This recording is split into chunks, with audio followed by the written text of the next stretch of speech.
가을이 오면 어릴 때 초등학교 다닐 때 했던 가을 운동회가 생각이 납니다. 설레는 마음으로 기다리다가 그날이 되면 망국기가 불러끼는 운동장에서 천군과 백군으로 나뉘어져서 천군 이기라 백군 이기라는 응원소리와 함께 마스게임을 하고 줄다리기를 하고 오자미 던지기를 하고 여러가지 즐겁고 행복했던 시간들을 보낸 것이 기억이 납니다. 거의 대부분의 운동회의 마지막 순서는 1학년부터 6학년까지 이어 달리기 하는 것입니다. 그것이 모든 운동회의 백미지요. 이어 달리기 할 때는 이 바톤을 잘 넘겨주는 것이 중요합니다. 그런데 안타깝게도 어떤 사람들은 가다가 넘어져서 바톤을 떨어뜨리거나 바톤을 이어줄 때 잘못 이어줘서 바톤을 제대로 받지 못해서 실격을 하거나 아니면 머뭇거리다가 등수에서 쳐져버리는 그런 경우들을 보게 되는 것을 기억이 납니다. 이런 것들을 생각하면서 우리 신앙의 경주도 이런 이어달리기와 같은 것이다 하는 생각을 하게 됩니다. 신앙이란 무엇입니까? 예수 그리스도로부터 시작되었던 이 복음의 역사가 그것을 받아들인 믿음의 사람을 통해서 또 그 다음 믿음의 사람들에게 전해지고 그렇게 면면이 이어져 온 복음이 오늘 우리에게까지 이어져서 우리가 믿음 안에서 살고 신앙생활을 하고 있는 것 아니겠습니까? 신앙에 있어서 이 바톤을 넘겨주는 것이 참 중요합니다. 릴레이에서 바톤을 잘 넘겨줘야 좋은 성적을 얻을 수 있는 것처럼 우리의 신앙의 바톤을 다음 세대에 잘 넘겨주고 또 우리가 그것을 잘 받아들여서 잘 간직했다가 또 다음 세대에 잘 물려줘야 그래야 이 신앙이 계속해서 흥왕하고 그를 통해서 하나님의 계획이 이루어지고 모든 사람이 구원에 이르는 역사들이 일어나게 되어질 것입니다. 히브리서 11장은 믿음의 영웅들에 대한 이야기였습니다. 오늘 히브리서 12장은 이런 믿음의 영웅들의 믿음을 잘 이어받으라 하는 권면의 말씀입니다. 어떻게 하면 우리가 믿음의 영웅들의 믿음을 잘 이어받아서 그 믿음을 또 다음 세대에 잘 이어줄 수 있을까요?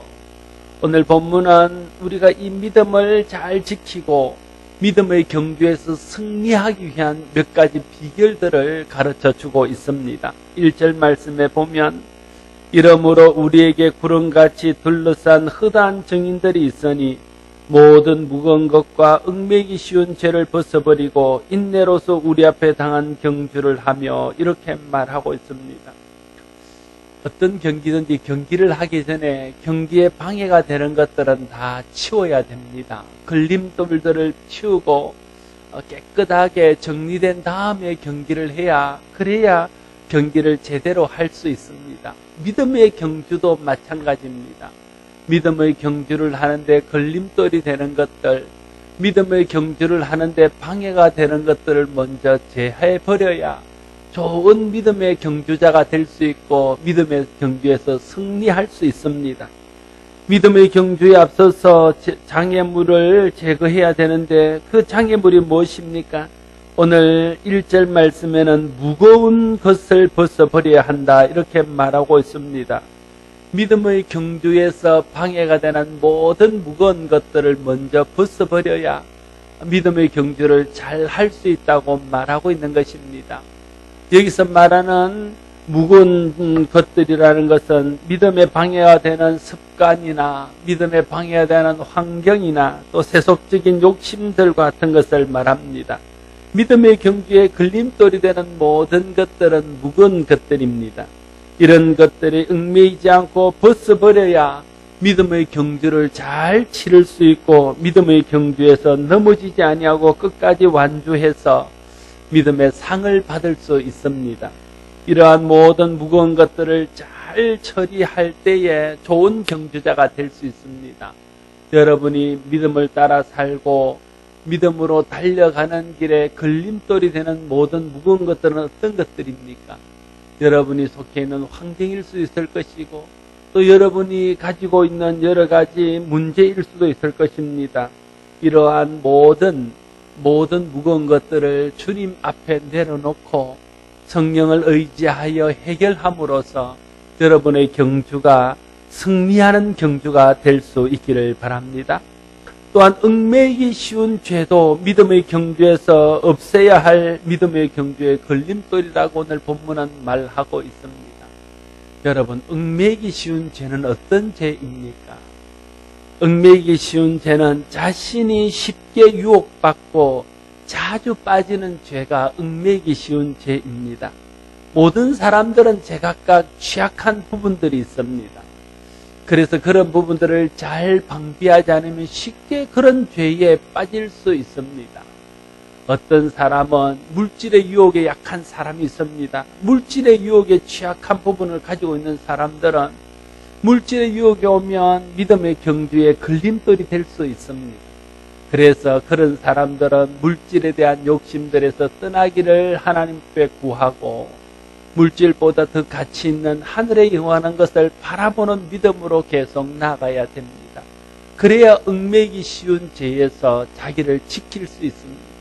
어떤 사람은 이승의 취약점을 가지고 있는 사람들이 있습니다. 이런 사람들은 이승의 유혹을 받지 않도록 계속해서 자기의 마음을 다스리고 성령께 의지해서 하나님 앞에 거룩하고 정결한 마음을 부어주시기를 구해야 됩니다.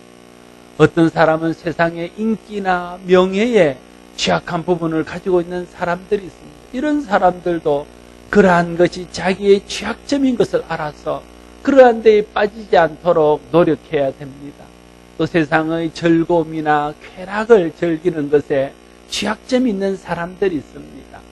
그러한 것들이 내 신앙의 걸림돌이 된다는 것을 알고 성령의 도움을 구하며 그러한 얽매이기 쉬운 죄로부터 자신을 지켜내야 합니다. 그래야 우리가 믿음의 싸움에서 승리하고 믿음의 경주에서 완주해서 믿음의 상을 받고 또 우리 다음 사람에게 믿음의 바톤을 잘 물려줄 수 있게 될 것입니다.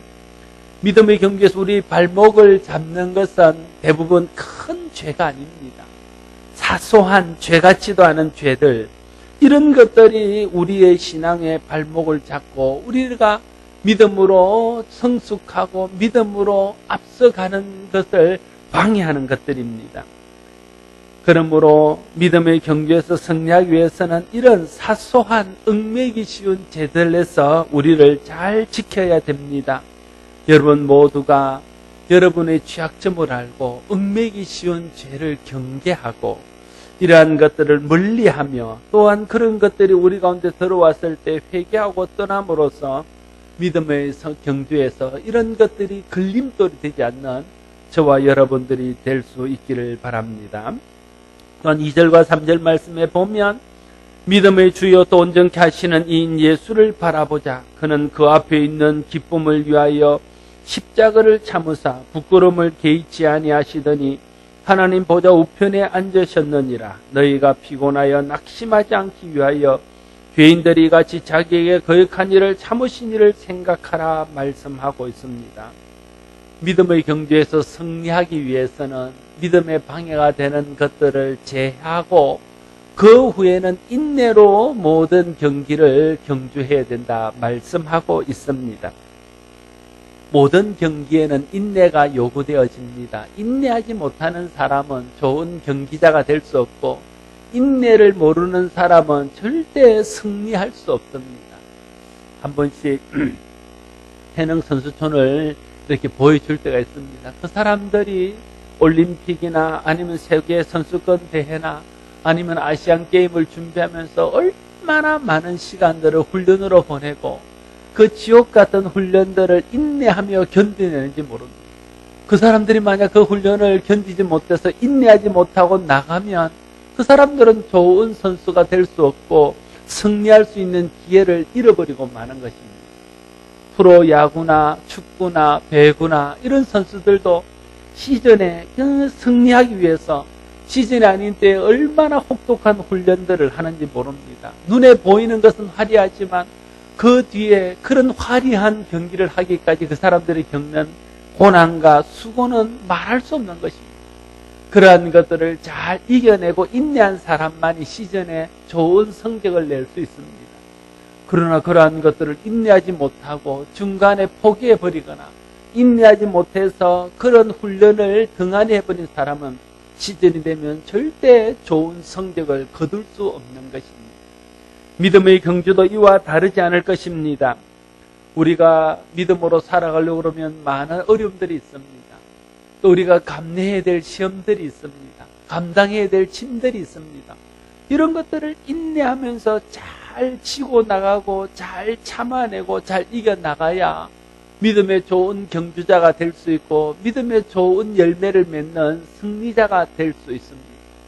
그런데 조그만 어려움이 와도 그 어려움 때문에 낙심해서 주저앉아 버리고 내게 조금의 무거운 짐을 지우면 그 짐 때문에 시험이 들어서 그 짐을 인내하지 못하고 내려놓아 버리고 그러면 어떻게 우리가 좋은 경기자가 되고 믿음의 승리자가 될 수 있겠습니까? 인내는 믿음의 경기에 있어서도 승리하기 위해서 반드시 갖춰야 될 가장 중요한 덕목 중에 하나라 할 것입니다. 인내는 승리를 위한 필수 요건입니다. 인내 없이는 좋은 열매를 맺을 수 없습니다. 끝까지 인내한 자만이 승리를 얻을 수 있습니다. 그래서 끝까지 견디는 자는 구원을 얻으리라 주님 말씀하고 있지 않습니까? 저와 여러분이 믿음으로 살아가는 믿음의 여정 속에는 많은 걸림돌들과 많은 방해들과 많은 어려움들이 있을 것입니다. 지금까지도 그리해왔고 지금도 그리하고 앞으로도 그리할 것입니다. 그러나 그러한 것들을 이겨내지 못하면 믿음을 지키지 못하고 믿음을 통해서 주시는 하나님의 은혜와 복을 받지 못합니다. 좋은 것을 얻기 위해서는 그만한 대가를 치러야 됩니다. 하늘의 영원한 것들을 바라보며 이 땅에서 당하는 여러 가지 어려움들을 믿음으로 인내함으로써 믿음의 경주에서 승리하는 저와 여러분 모두가 될 수 있기를 바랍니다. 또한 믿음이 경주에서 승리하기 위해서는 믿음의 주요 또 온전케 하시는 이인 예수를 바라보라 이렇게 말씀하고 있습니다. 예수 그리스도는 우리 믿음의 대상일 뿐 아니라 믿음으로 경주하는 일에 앞서 가신 믿음의 가장 좋은 본이 되기도 합니다. 그래서 예수님을 바라보면서 예수님이 보여준 믿음의 본을 따라 나가게 되면 우리도 승리할 수 있을 것입니다. 예수님께서 어떻게 믿음의 경주에서 승리하셨습니까? 그걸 아는 게 중요하죠. 그래야 우리도 그 예수님을 본받아 그 예수님을 따라감으로 승리할 수 있기 때문에 그렇습니다. 예수님은 그 앞에 있는 기쁨을 위하여 십자가를 참으사 부끄러움을 개의치 아니하시더니 하나님 보좌 우편에 앉으셨느니라 말씀하고 있습니다. 예수님의 승리 비결은 십자가를 지는 것을 부끄러워하지 아니하고 십자가의 조롱과 또 고통을 당하는 것을 개의치 않았다 하는 것입니다. 왜냐하면 그 십자가를 통해서 이룰 하나님의 영원한 나라와 하나님의 영광을 그가 알고 있었기 때문에 그렇습니다. 십자가를 통한 후에 부활과 영원한 나라의 영광이 기다리고 있다는 것을 믿음으로 알고 있었기 때문에 그럴 수 있었습니다. 그래서 예수님은 믿음 때문에 당하는 수치와 조롱을 개의치 아니하고 믿음으로 인내함으로 결국은 승리하고 그를 통해서 우리에게 구원을 가져다 주며 예수님도 하나님 우편에 앉으시는 영광을 받게 되어졌습니다. 우리도 믿음의 경주에서 승리하기 위해서는 믿음 때문에 당하는 부끄러움을 개의치 않아야 됩니다.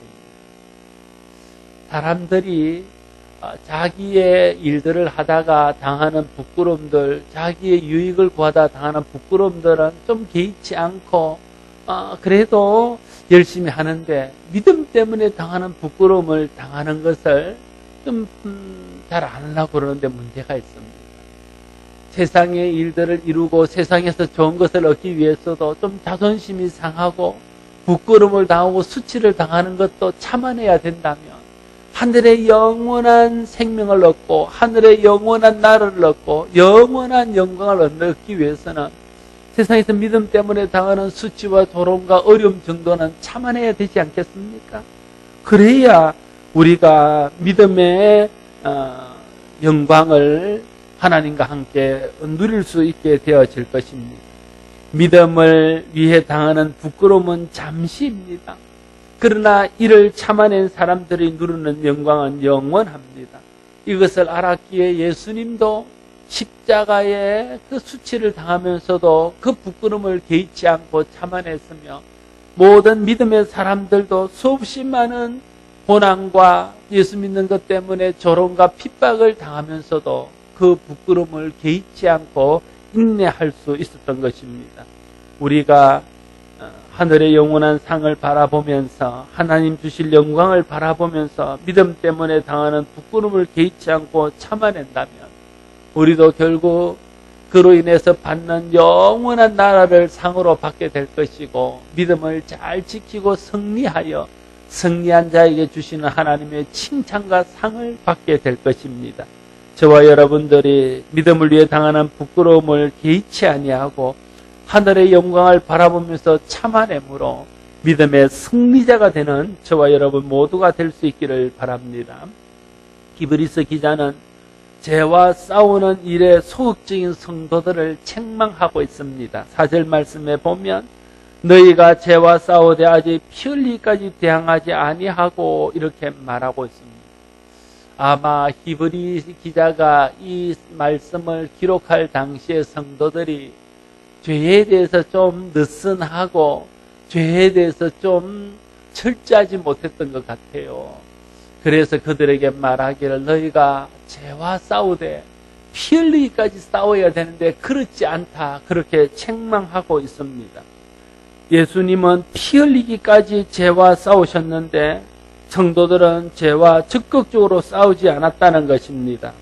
우리가 죄와 싸우되 피 흘릴 각오로 싸워야 됩니다. 그 말은 철저하게 싸워야 한다는 말입니다. 양보 없이 싸워야 한다는 말입니다. 신앙을 지켜내기 위해 신앙을 방해하는 모든 죄에 맞서 어떤 희생을 치르고라도 그 죄를 이기고 죄에서 승리해야 되겠다는 그런 각오를 가지고 죄에 맞서야 한다 하는 것입니다. 죄는 만만하게 물리칠 수 있는 것이 아닙니다. 죄는 끊임없이 우리를 유혹해 오고 죄는 끊임없이 우리를 붙들기 때문에 그렇습니다. 얼마나 많은 순간에 죄 때문에 우리가 주저앉고 죄 때문에 좌절하게 됩니까? 이런 죄들을 우리가 싸우지 아니하면 물리칠 수 없습니다. 그래서 오늘 예수님께서도 피 흘리기까지 죄와 싸우셨다 말하면서 우리도 그 예수님의 본을 받아서 피 흘리기까지 죄와 싸워서 죄를 물리치고 죄의 유혹과 죄의 해악에서 벗어날 것을 말씀하고 있는 것입니다. 사람들은 자신이 가진 이 세상의 것을 또 육신의 것을 일시적인 것을 지키기 위해서도 피 흘리기까지 싸우는데 영원한 생명과 영원한 나라를 위해서 그것을 방해하는 죄와 피 흘리기까지 싸우는 것은 너무나 당연한 일 아니겠습니까? 믿음의 경주를 방해하는 죄와 싸우되 피를 흘릴 각오를 가지고 싸울 수 있는 저와 여러분들이 되시기를 바랍니다. 우리에게 있어서 가장 큰 원수는 죄입니다. 죄가 우리를 하나님과 멀어지게 하고요. 죄가 우리의 생명을 죽음에 이르게 합니다. 죄가 하나님과 끊어져서 영원한 지옥 가게 하는 원인입니다. 그래서 우리는 죄를 미워해야 됩니다. 세상에서도 사람은 미워하지 말고 죄를 미워하라 그러지 않습니까? 정말 우리는 죄를 미워하고 죄에 대해서 민감하고 죄에서 떠나고 죄를 멀리하고자 하는 소원을 가지고 살아야 됩니다. 그것이 죄를 피 흘리기까지 싸운다는 말의 의미입니다. 그럴 때에 하나님께서 도우시고 성령께서 도우셔서 우리를 거룩하게 하시고 구별되게 하시고 죄와 상관없는 거룩한 은혜 가운데 사는 사람으로 인도하여 주실 것입니다. 특별히 오늘 본문은 우리가 믿음의 경주를 해나갈 때 우리에게 있는 고난이 왜 있는가 하는 것에 대해서 말하고 있습니다. 믿음의 경주에 많은 고난들이 있는데 그 고난은 우리에게 어떻게 주어진 것이며 그 고난의 의미는 무엇인가, 이걸 아는 것이 중요하지 않겠습니까? 오늘 본문이 우리에게 그것을 설명하고 있습니다. 하나님께서 우리에게 왜 고난을 주시는 것일까요? 5절에서 8절까지의 말씀을 같이 한번 읽겠습니다. 5절에서 8절까지의 말씀을 읽겠습니다. 시작.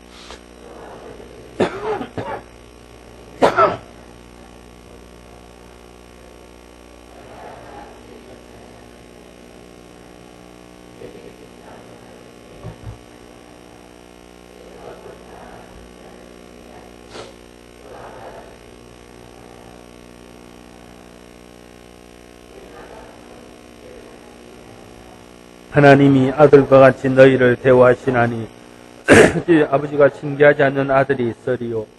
징계는 다 받는 것이여 너희에게 없으면 사생자요 친아들이 아니니라. 아멘. 하나님이 믿음의 여정에서 우리에게 고난을 주시는 이유는 우리가 하나님의 아들이기 때문에 그렇다 말하고 있습니다. 부모가 사랑하는 자녀를 징계합니다. 한 번도 자녀를 징계하지 않는 부모는 없을 거고, 그런 건 부모가 아닐 가능성이 있습니다. 정말 부모라면 자녀가 잘 되기를 바라고 자녀가 바른 길 가기를 원합니다. 그러나 자녀들은 연약하고 또 부족하기 때문에 때로는 잘못하고 때로는 부모의 기대에 어긋나는 일을 하고 때로는 부모가 원치 않는 길을 가게 됩니다. 그런데 그걸 가만히 방치해 둘 부모가 어디 있겠습니까? 말로 징계하든 아니면 회초리로 징계하든 또 다른 방법으로 징계하든 징계를 통해서 그에게 깨닫게 하고 알게 하고 돌이키게 하는 것이 부모의 마땅한 모습입니다. 여러분, 우리 아이가 잘못하면 혼을 냅니다. 그럼 옆집 아이가 잘못하면 그냥 혀만 쯧쯧하고 그만 내버려 둡니다. 그건 자녀가 아니기 때문에 그렇습니다.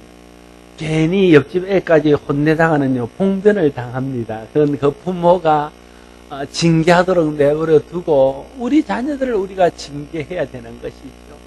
징계는 부모가 자녀가 잘 되게 하기 위해서 하는 부모의 아주 사랑의 또 다른 표현입니다. 그래서 징계한다는 것이 어떤 의미에서 부모라는 증거입니다. 마찬가지로 하나님도 우리가 연약하여 때로는 죄 가운데 머물러 있고 사단의 유혹을 따라가고 하나님 기뻐하지 않는 일들을 하고 망하는 길로 가고 복받지 못한 길로 가게 될 때에 하나님 우리를 사랑하시는 아버지이기 때문에 그냥 방치해 두고 볼 수가 없다는 거예요. 혹은 또 우리가 연약해서 하나님이 원하시는 만큼의 삶을 살아드리지 못할 때에 그냥 뒤처진 자녀들은 뒤처진 채로 오라고 그냥 내버려 두고 보고 가는 그런 아버지가 아니라 아버지 하나님 우리를 사랑하시기 때문에 잘못된 데서 돌이키게 하기 위해서 징계하고 연약한 자들을 강하게 단련시키기 위해서 우리를 징계해서 우리가 하나님이 기뻐하는 길을 가고 복받는 길을 가고 강한 용사가 되어서 하나님 앞에 충성하는 삶을 살게 하기 위해서 하나님이 우리 가운데 어려움을 주고 어려움을 통해서 우리를 징계하신다고 오늘 본문은 말씀하고 있습니다. 하나님으로부터 징계를 받는 것은 우리가 하나님의 자녀라는 증거입니다. 그러므로 우리는 징계가 없는 것을 기뻐할 것이 아니라 징계받는 것을 기뻐해야 됩니다. 오히려 아무런 징계가 없이 살아갈 때에 혹시 나는 하나님의 자녀가 아닌가 의심해 볼 필요가 있습니다. 여러분 성경에 보면요, 하나님이 하시는 가장 큰 벌 중에 형벌, 징계와 형벌은 다른 것입니다. 아시죠? 그죠? 징계라는 것은 부모가 자녀에게 사랑하기 때문에 그를 돌이키기 위해서 하는 것은 징계이고, 형벌은 최종적으로 이 잘못에 대해서 벌을 내리는 것입니다. 그거는 돌이키게 하는데 목적이 있는 것이 아니라 그 잘못에 대해서 이제 형벌을 주는데, 형벌하고 징계는 완전히 다른 것입니다. 징계는 하나님은 징계가 목적입니다. 그래서 하나님이 우리를 징계하실 때는요, 그를 통해서 돌이키게 하는데 그 목적이 있는 것이죠. 그런데 하나님께서 내리는 벌 중에서, 하나님이 내리는 징벌 중에서 가장 큰 징벌은 내버려 두는 것입니다. 여러분, 자녀들에게 내릴 수 있는 제일 큰 벌이 무엇입니까? 포기하는 거예요. 포기. 마음대로 해라. 이 좋은 날이 아니잖아요. 네 마음대로 해라. 이건 해보다가 안 될 때 하는 말이에요. 네 마음대로 해라. 네 마음대로. 그래서 한 번씩 제가 자녀들에게 농담으로 네가 정말로 해서는 안 되는 일을 하려고 그럴 때 우스갯소리로 너 그러면 호적에서 파버린다 이렇게 말을 합니다. 그래서 애들은요 아주 영특해가지고 하는 소리가 호적법이 없어졌습니다 아버지. 호적에서 파여질 일은 없습니다. 이렇게 이제 호적법이 없어졌대요. 호적에 파는 것은 불가능합니다.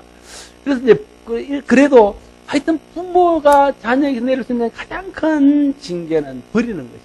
그렇지 않습니까? 하나님도 그렇다.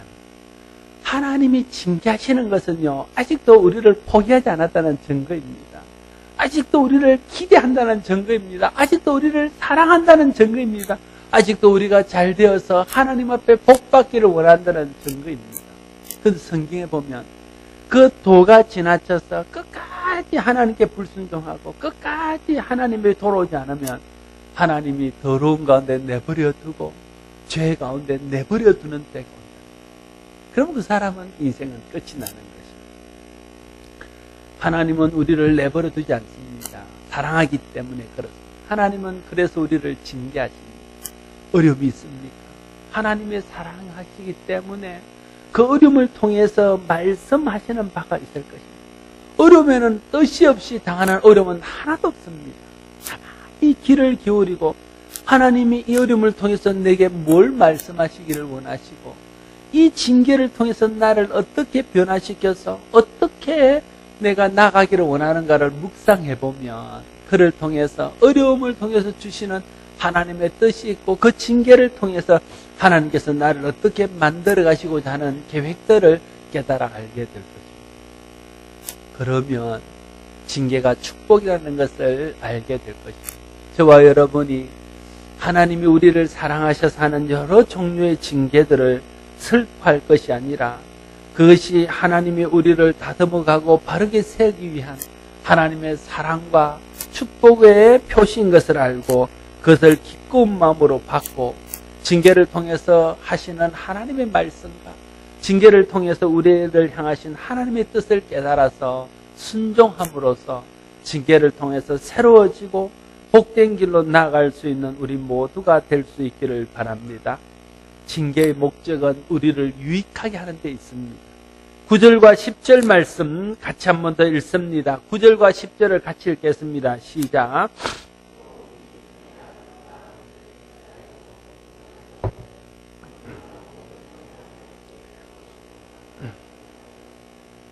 그들은 잠시 자기의 뜻대로 우리를 징계하였거니와 오직 하나님은 우리의 유익을 위하여 그의 거룩하심에 참여하게 하시느니라.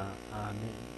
하나님께서는 우리를 징계하심으로 단련시켜서 하나님의 자녀다운 모습을 갖추게 하고 죄에서 떠나서 거룩하게 하심으로 하나님의 거룩하심에 참여하게 하는데 그 목적이 있다. 이렇게 오늘 본문은 말하고 있습니다. 여러분, 징계를 받을 때요. 징계는 누구나 받습니다. 하나님 자녀. 징계를 받을 때에 징계만 받고 유익이 없는 사람은 참 불행한 사람입니다. 근데 징계를 받음으로 유익을 얻는 사람은 참 복된 사람인 것이죠. 근데 하나님께서 우리를 깨닫게 하시기 위해서 혹은 하나님 우리를 단련하시기 위해서 혹은 하나님께서 우리를 거룩하시게 하기 위해서 우리를 징계하실 때에 그것이 하나님이 나를 향한 징계를 깨닫지 못하고 그냥 그것을 피해버리거나 아니면 그걸 무시해버리거나 아니면 그 속에서 그냥 낙심해서 주저앉아 버린다면 징계만 당하고 고통만 당하고 아무런 유익이 없습니다. 그럼 하나님도 답답하고 징계받는 자신도 고통스럽고 그러나 하나님의 징계를 받을 때에 내가 육신적으로 좀 고통스럽고 삶에 좀 어려움이 있고 힘겨운 부분들은 있지만 그를 통해서 하나님의 징계의 목적들을 깨닫게 되고 징계를 통해서 단련받아서 우리가 성숙한 그리스도인이 되고 내가 정결하고 거룩한 그리스도인이 되며 징계와 비교할 수 없는 유익이 내 가운데 있게 되어집니다. 하나님의 징계의 목적은 그 유익을 얻게 하는 데 있다 하는 것을 알아야 됩니다. 하나님이 무단히 우리에게 고통을 주겠습니까? 여러분들이 무단히 애들을 괴롭힌다면 그 부모는 정신적으로 문제가 있는 부모입니다. 자기 스트레스를 그런 부모는 없습니다. 부모가 자녀를 징계할 때는 어떤 이유가 있어도 이유가 있어서 하는 것입니다. 하나님 우리를 징계할 때도 무단히 그냥 우리에게 고난을 주지는 않습니다. 하나님의 뜻이 있습니다.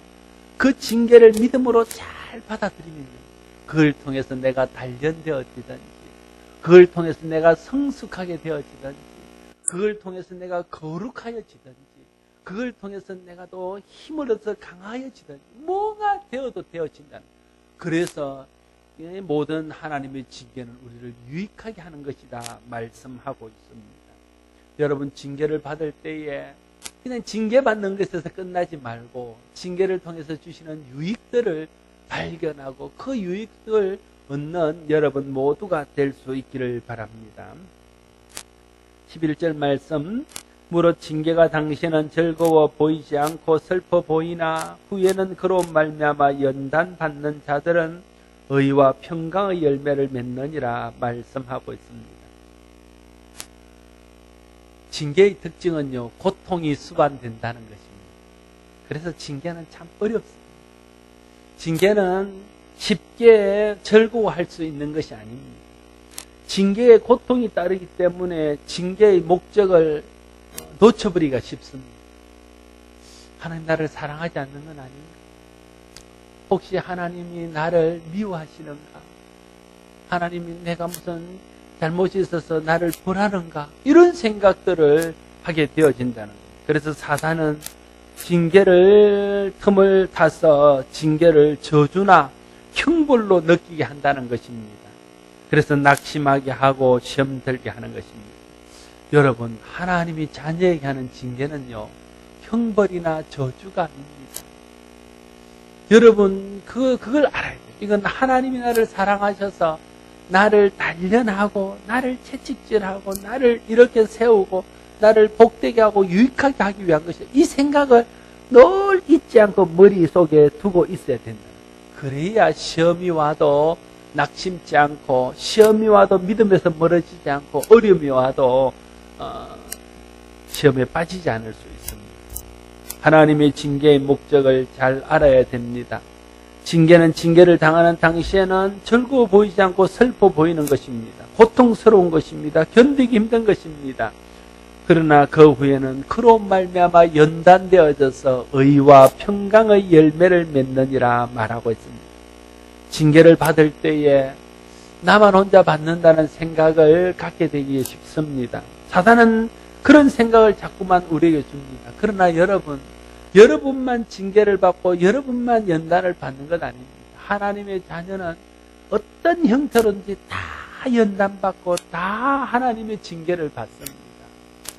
제가 종종 드리는 말씀이지만, 목회를 하고 신방을 하고 사람들을 만나보면서 사람들이 생각할 때 저 사람은 무슨 힘든 일이 있을까? 저 사람에게는 무슨 걱정이 있을까? 참 저 사람은 팔자도 좋지. 이런 생각을 하는 사람들이 있는데, 그런 사람도 만나보면 견딜 수 없는 고통을 안고 있고 해결할 수 있는 문제들을 다 한 가지 이상은 안고 있다는 것을 발견할 수 있습니다. 다 그렇습니다. 하나님의 자녀이기 때문에 사단이 왕노릇하는 이 세상을 살아가는데 녹록하게 신앙을 지키며 살아갈 수 없습니다. 그래서 하나님이 징계를 통해서 우리를 강하게 하시고 정신 차리게 하시고 사단에게 넘어지지 않게 하시고 이기게 하시기 위해서 우리를 징계하시는 것입니다. 우리가 그것을 알 때에 연단을 이겨낼 수 있고 연단을 통해서 의와 평강의 열매를 맺을 수 있습니다. 나만 징계받는 것이 아니라 모든 사람이 같이 받고 있다는 것을 잊지 않기를 바랍니다. 또 어떤 사람은 부당하게 나만 징계를 받는다 생각합니다. 과하게 징계를 받는다 생각합니다. 내가 좀 잘못한 건 있긴 하지만 이 정도까지 징계받을 건 아닌데 하나님이 나한테만 왜 이렇게 하시는지 모르겠다. 이런 생각을 합니다. 여러분, 하나님이 하시는 건 과하지 않습니다. 하나님이 하시는 것은 그 사람이 믿음으로 받아들일 만큼만 하는 것입니다. 징계는 나만 당하는 것도 아니고 하나님 자녀이면 누구나 다 당하는 것입니다. 부당한 것도 과한 것도 아닙니다. 징계는 하나님께서 사랑하셔서 그 자녀를 온전하게 하고 유익하게 하기 위해서 그에게 맞는 그런 어려움들을 주는 것입니다.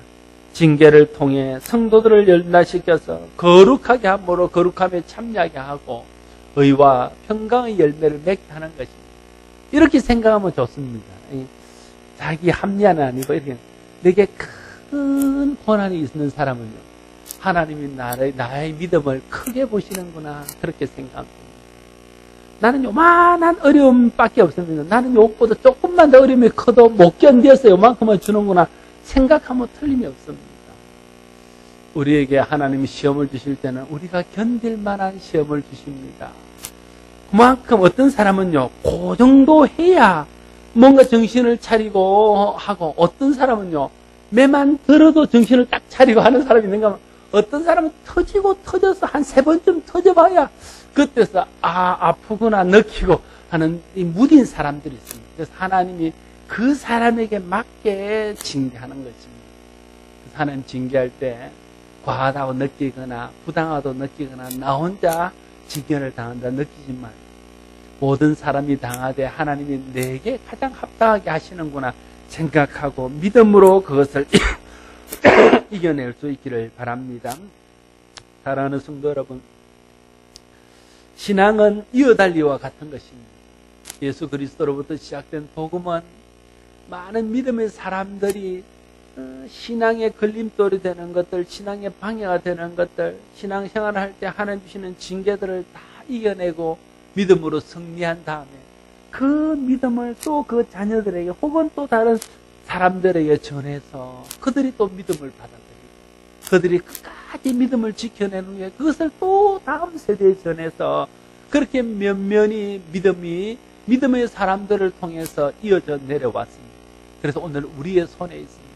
우리가 그 믿음의 축복과 믿음의 수혜자로서 살아가고 있습니다. 이제 우리도 이 믿음을 잘 지켜야 됩니다.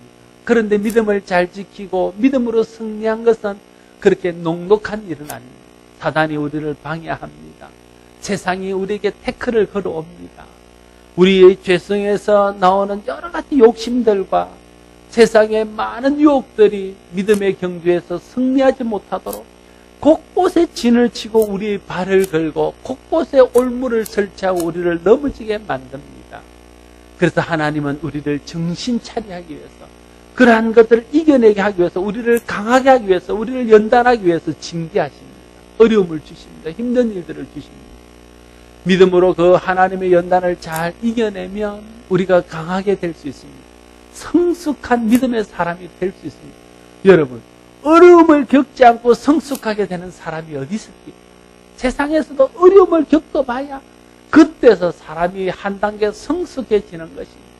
요즘 젊은 사람들의 문제가 무엇입니까? 어려움을 모르고 오냐 애들 때부터 진짜 존귀한 자녀를 키우기, 너무 존귀한 자녀를 키워서 시집을 가고 장가를 가도 자기가 존귀한 자녀인 것을 생각해서 누구를 섬기고 누구에게 뭔가를 하는 것에 대해서 익숙하지 않습니다.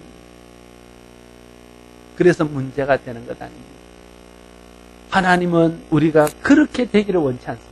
그래서 영적으로 우리를 강한 사람으로, 성숙한 사람으로 이 험한 세상, 이 영적으로 열악한 환경 속에서도 넘어지지 않고 포기하지 않고 사단에게 지지 않고 승리할 수 있는 강한 용사로 우리를 만들기 위해서 우리에게 징계하십니다. 그것을 우리가 알아야 돼요. 우리가 하나님의 자녀가 아니라면 그럴 필요가 없습니다. 지가 죽든지 말든지, 지가 사단에게 넘어지든지 말든지, 세상을 따라갔든지 말든지 하나님이 내버려 둘 것입니다. 그러나 우리가 하나님의 자녀이기 때문에 하나님이 그 꼴을 보고 두지 못하는 겁니다. 그래서 하나님 우리를 징계하십니다. 하나님의 징계를 믿음으로 받고 인내하면서 이겨내면 우리가 거룩하게 되고 성숙하게 되어져서 하나님의 거룩한 영광에 참여하게 되고 종국에는 의와 평강의 열매를 맺는 사람이 되어질 것입니다. 그러면 믿음에 승리한 것입니다. 저와 여러분들이 하나님이 주시는 믿음과 또 하나님이 주시는 능력과 성령이 주시는 은혜로 이 모든 믿음의 연단들을 이겨내어서 승리하고 성숙하고 거룩하게 되어서 믿음의 승리자들이 주는 의와 평강의 열매를 맺고 하나님의 거룩함에 참여할 수 있게 되기를 바랍니다. 그러나 여기서 끝내면 안 돼요. 여기까지는 우리에게 주시는 축복이고 내가 그 하나님의 은혜의 축복을 누군가가 전해주는 것 때문에 받았다면 나도 그 바톤을 끝까지 놓치지 않고 달려가다가 누군가에게 전해줘야 되지 않겠습니까? 그 다음 세대를 세우는 게 그래서 중요한 것이죠. 우리 다음 세대의 믿음을 물려주고 우리 자녀들에게 믿음을 물려주고 가야 합니다. 정말 내가 다른 사람에게 못 물려줘 우리 자녀들에게는 물려주지 되지 않겠습니까? 그리고 우리 교회에 있는 또 우리 교회 밖에 있는 우리 이웃에 있는 사람들에게 믿음을 물려줄 수 있다면 우리는 정말 믿음으로 승리한 사람이다 이렇게 말할 수 있을 것입니다. 저와 여러분이 믿음을 잘 지켜내고 또 그 믿음을 다른 사람에게 잘 전해주어서 하나님 앞에 섰을 때에 믿음의 승리자가 받는 멸류관을 받고 칭찬을 받고 상을 받을 수 있기를 바랍니다. 우리 힘만으로는 그 일을 다 할 수 없습니다. 서로가 격려하고 위로하며 믿음의 동력자들이 함께 손을 잡고 가야 됩니다. 좀 서로 지지하고 미워하고 질투하지 말고 사랑과 선행을 서로 격려하면서 같이 가야 됩니다. 그것만으로도 부족합니다. 그래서 하나님께서 우리에게 성령을 주셨습니다. 성령을 의지할 때 성령의 권능으로 그 모든 하나님 주시는 징계도 이겨낼 수 있고 시험들도 이겨낼 수 있고 결국은 승리하게 될 것입니다.